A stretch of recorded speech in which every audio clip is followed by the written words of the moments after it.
The selfish giant. Every afternoon, as they were coming from school, the children used to good hand play in the giant's garden. It was a large, lovely garden with soft green grass. Here and there, over the grass, stood beautiful flowers like stars, and there were 12 patch trees that in the springtime broke out into delicate blossoms of pink and pearl, and in autumn bore ripe fruit. The birds sat on the trees and sang so sweetly that the children used to stop their games in order to listen to them. How happy we are here, they cried to each other. One day the giant came back. He had been to visit his friend the Cornish ogre and had stayed with him for 7 years.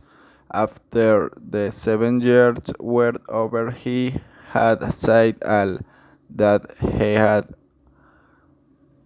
to say, for his conversation was limited, and he determined to return to his home castle. We had arrived. He saw the children playing in the garden. "What are you doing here?"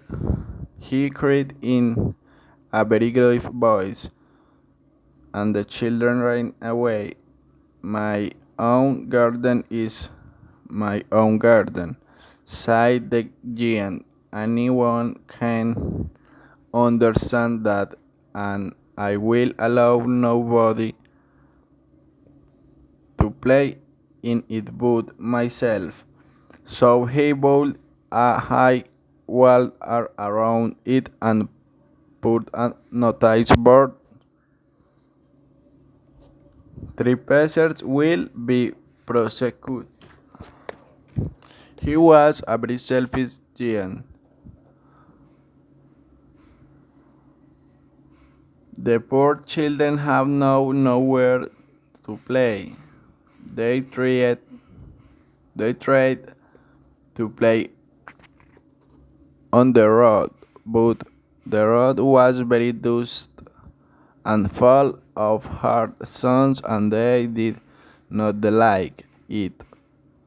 They used to wander round the hill wall when their lessons were over and talk about the beautiful garden inside.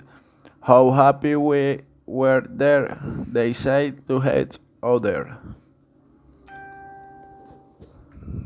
Then the spring came, and all over the country there were little blossoms and little birds. Only in the garden of the selfish giant I was still winter. The birds did not care to sing it, as there were no children, and the tree forgot to blossom once a beautiful flower put, but it had out from the grace. But when it saw the notice board, it was so sorry for the children that it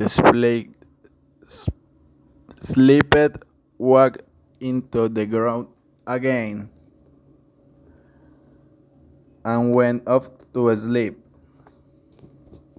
The only people who were pleased were the snow and the frost. Spring and frozen this garden, they cried, so we will live here all the round, year round.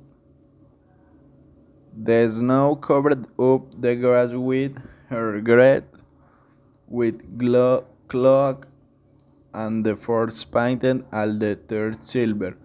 Then they invited the north wind to sail with them, and they came.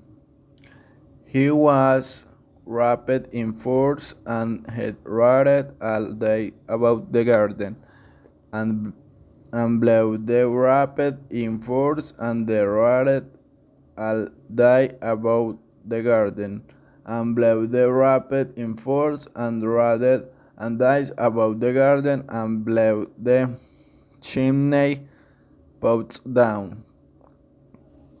This is delightful spot, he said. We must ask Chitman spot down. This is delightful spot, he must ask. The hail on a visit, so the hail came every day for 3 hours.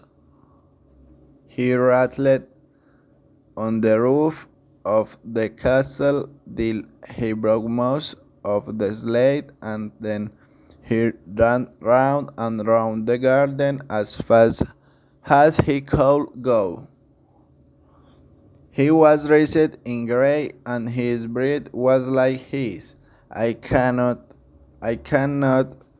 understand why the spring is so late in coming, said the selfish giant, as he sat at the window and looked out at his cold wind.